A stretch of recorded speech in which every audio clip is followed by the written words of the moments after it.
Hello, IGN Live! Yes! Give me that energy! My life force! Welcome to the very first installment of IGN Arcade right here at IGN Live. Now, I am Benjamin Watts, and I'll be putting interviews with your favorite celebrities and gaming personalities on hard mode, asking them the tough questions while they try to focus on playing their favorite games of all time. And for our audience, IGN Arcade's very first guest needs no introduction, but I'm going to give him one anyway. He's voiced characters in some of the best games ever made. He's the Chief Creative Officer of Critical Role, and he's about to take the stage to take on one of the most iconic video games ever made. Ladies and gentlemen, the maestro of Distro, Matthew Mercer! Hey, buddy.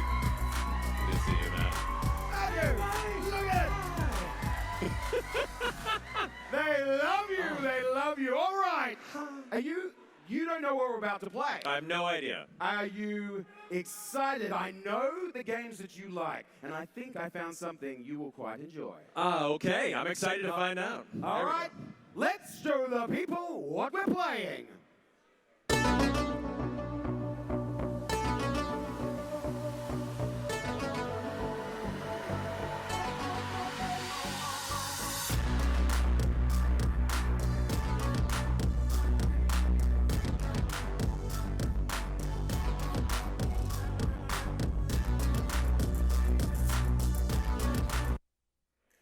All right, I guess the vibing is done. All right. All right, now, obviously, you are the game master, so I am going to put you in control of the game. Here This we is have it. the OG. Yes. We are getting straight into it. Obviously, we are outside Nibelheim. Yes, indeed. I can see the. So tell rover. me about your experience with the game. How did this come to you? How did you first receive it? Was this like a release date kind of game for you, or you found it later in your life? This was a release date game. I remember playing. I was one of the few people that bought Tobal #1 for the PlayStation because it had a demo disc for Final Fantasy VII. I played all the ones leading up to 7 that were available in America at the time, and was super excited to dive into this. Oh my God, you actually named it Matthew. Yeah. That's really funny. We wanted to give you something really fun to do. So do you know what part of the game you are right now? Shall I give you some instruction? No, if I recall, this is the first time you're actually getting to Nibelheim as your group, as your party. After all the conversation of Nibelheim being this destroyed place in Sephiroth's terror reign years ago, and you show up and everything's been rebuilt, weirdly. You really are an expert at this game. Now, Oh. I think we could head out to Shinra Mansion, if you remember where that is. Yeah, Shinra Manor. Oh, very nice. Oh, This is. There it is. there we have it. Now, you are no stranger to gaming in front of people. You played D&D last year in front of a sold-out Wembley crowd of over 100,000 people. Yeah. Well, You know. How did you stay grounded through that and maintain an essence of the classic night of playing D&D with your friends while you're dealing with that extreme circumstance? I honestly still trying to figure that out. How to not go absolutely insane in the process of all that.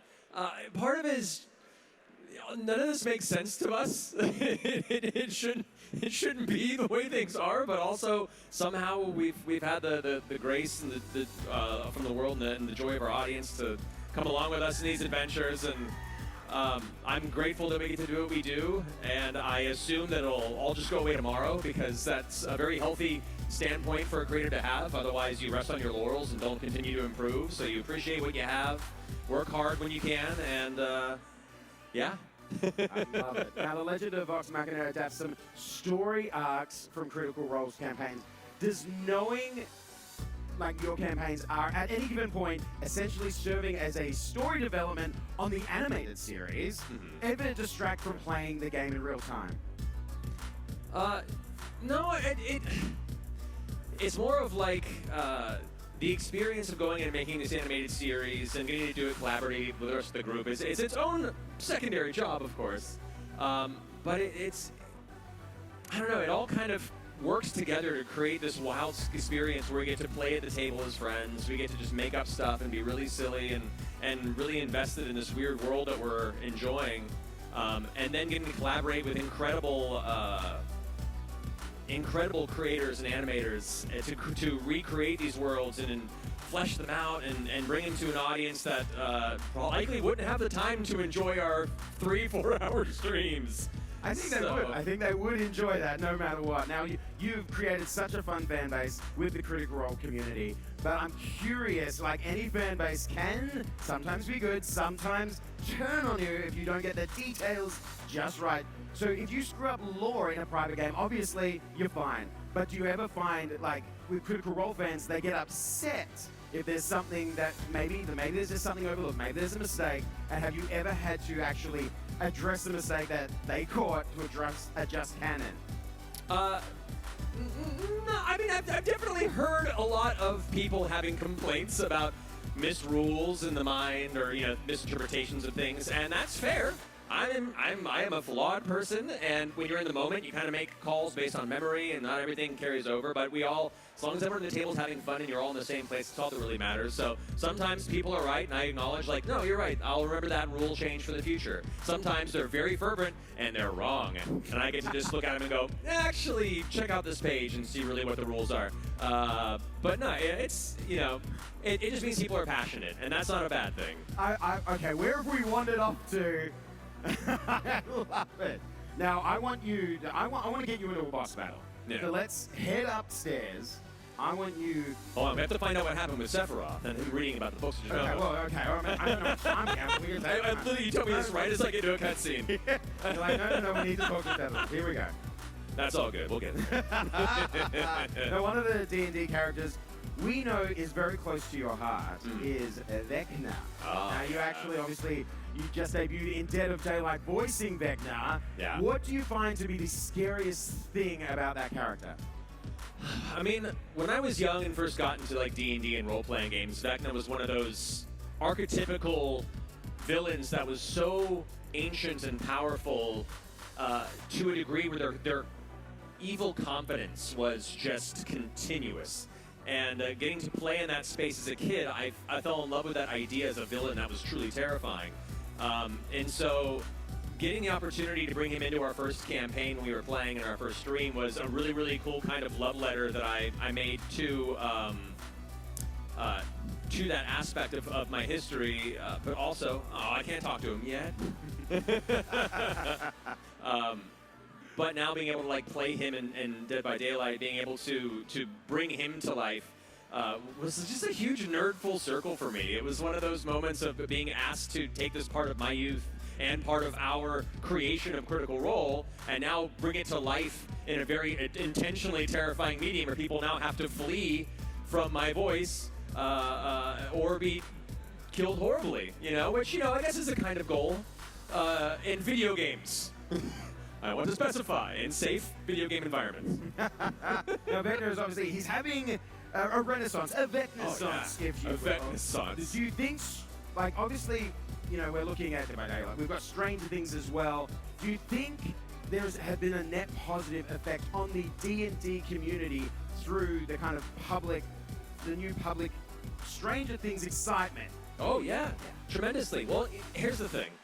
Even when I grew up, I didn't really get to engage what was called the satanic panic, where people, assumed that Dungeons and Dragons and role-playing games were this evil thing, but I got to hear about it, but still dealt with people not understanding these experiences and thinking that it was something too nerdy to enjoy or too complicated to engage in. And so, through media like Stranger Things and, Vecna's ascension into the modern realm, as well as many other great live stream, actual plays out there and people that are just engaging with it in community circles, it's been really incredible to see folks discover that not only is it not as hard as I thought it would be, but it's really a unique and immersive and wonderful way to enjoy having time with your friends and learning about yourself as a person. Role-playing is a wonderfully healthy, in some ways therapeutic experience you wouldn't be expecting. And so something that was always important to me but misunderstood, has been exciting to see it be more widely adopted and as such bring a lot more joy to other people's lives. I love that. Do we have any D&D players out here in the audience? Yeah, see, that's ridiculous. I would never expect that reaction in a public space when I was growing up. That is awesome. All right, let's head up here and up all the way. Oh, where did you take me? Sorry, man, random encounters, you know. Mate, yeah, you're just going to get it. But you are plowing through this. You are showing your expertise. How many times do you think you've actually played through this game? The original, I think 7.5 times. Okay, what happened on the halftime? The halftime was me realizing after playing through multiple times to try and resurrect Aerith through all the various ways you should do that online, that they were all just fake and messing with me. But I got all the different dates. I got the Yuffie date, I got the Barrett date, you know, I got to, I'm going to hold on for that for the boss fight if I can. And obviously, whenever there's any fandom, it always kind of creates this really strong collectible community. Tell me about any collectibles that you particularly have that you just really hold close to your heart. Oh my goodness. I will say I collect action figures and statues and have since I was in high school. I have a bunch of all the original Final Fantasy VII action figures that came out when the original game did. I have my, oh man, one of some of my favorite collectibles would probably be the original soundtracks, the original imported like OSTs that I had to get in Little Tokyo. It was the only place I could find them at the time, and so I had like the Final Fantasy VI, the Chrono Trigger, the Xenogears, like all these different great RPGs of that era that had amazing soundtracks, but you can only get them through imported stores. And so I still have all that video game collection, and now I can get them on vinyl and be kind of a video game nerd even deeper about it. Yeah, you get it on vinyl. It's got that it's got that really wonderful retro aesthetic. Man, you are taking these questions and just you are just doing this so naturally, so instinctively. You know where all your potions are. We are going to find, you know where the safe is, right? Yeah. So we're going to head to the safe. But how well do you know this game? Do you know the combination just off the top of your head? Oh, by no means. It has been so many years since I have Well, we're played very close. fully. You're gonna take on this random encounter, and then I'm gonna give you a little quiz, and for each question you get correctly, you will get a piece to the combination. Okay. Okay, so you are gonna absolutely plow through this encounter. My That's the goodness. intent. My ATB is getting there. Oh no, I accidentally used, that's fine. I don't need, let's just use the healing wind in the middle of this fight here. This is called being distracted There are during a people gameplay watching experience, you do but this. I know. It's okay. I've embarrassed myself enough online over the years that I'm nearly impervious. It works out well. How do you consider yourself when it comes to games? Do you consider yourself very, very adept, quite an expert mode, if you will? It depends on the game. Depends on the game. I'm a very deep, dark, like Soulsborne player. I love the entire From Software Souls series. There you go. Yeah. I'm a little rusty, but for many years I was a huge Street Fighter nerd. Both lore related, did a little bit of tournament stuff back in the day. But yeah, so like I think I would be a much more hardcore gamer if I had more time these days, but that's what kills me because I grew up such a hardcore gamer, and now it's just a lack of time that prevents me from being as hardcore as I once was. Like, maybe one day. Now, we're not even going to attempt to open the safe until we have the pieces. So, Matt Mercer, Yeah. here we go for your first piece of the puzzle. In what decade was the second edition of Dungeons & Dragons released? The second edition. Oh no, that would have been. Oh, the decade you said. Yes. Decade. Yeah, Oh, that's decade. 80s. Oh, there we go. Yeah. The first I was piece. thinking of the date specifically. Wow, that I would have been impressed. I would have just given you all 4 pieces straight up. So we got the first piece. So I'll keep it in my back pocket for you. Now the next Okay. question: in 5th edition rules, do safes require a key, a combination, or both to unlock? In 5th edition? In 5th edition rules, yes. 5th edition rules. No, it doesn't. It doesn't require anything if you have some thieves tools. Is that right? Do we give it to him? I don't know. They're hesitant. They are very hesitant. My producer said you need both, but are they wrong? A combination and a key to unlock a lock or a safe. You know, I just have what's on the card. Oh, fair enough. Okay, next piece of the puzzle. The gelatinous cube has 6 condition immunities. Name 2 of them, but if you can give me all of them, you will get the final piece as well. Oh my goodness. I mean, I paralysis, petrified. Neither of those are on my card. They might actually do that. Let's see. I'm trying to think. I mean, it'd be weird for you to petrify a gelatinous cube. I'll count. Can they be frightened? I don't think they can be frightened. Frightened is one. Right. Yeah. I go through it. Can't imagine they can be stunned.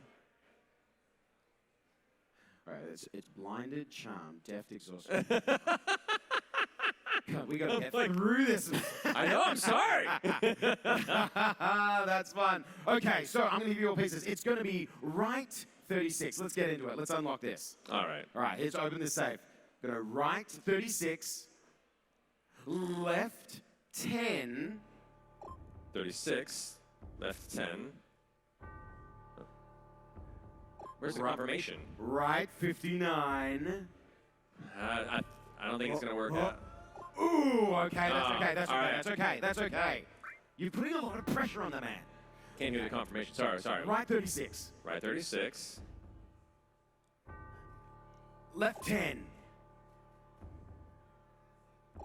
Right 59. Right 97. Oh no! That is fine, not a problem. We almost made it. Matthew Mercer, That's fine. We didn't have the time to see you beat lost number today. I guess we're going to have to get you back for another episode, my friend, to finish off this cliffhanger. Matthew, thank you so much for joining us, my friend. It's been an absolute pleasure. Thank you for joining us for the very first episode of IGN Arcade. What's next for you? Probably a nap. All right, he's taking a nap. Thank you, man. We've got plenty more great stuff planned for IGN Live. You won't want to miss any of it, so stick around. Thank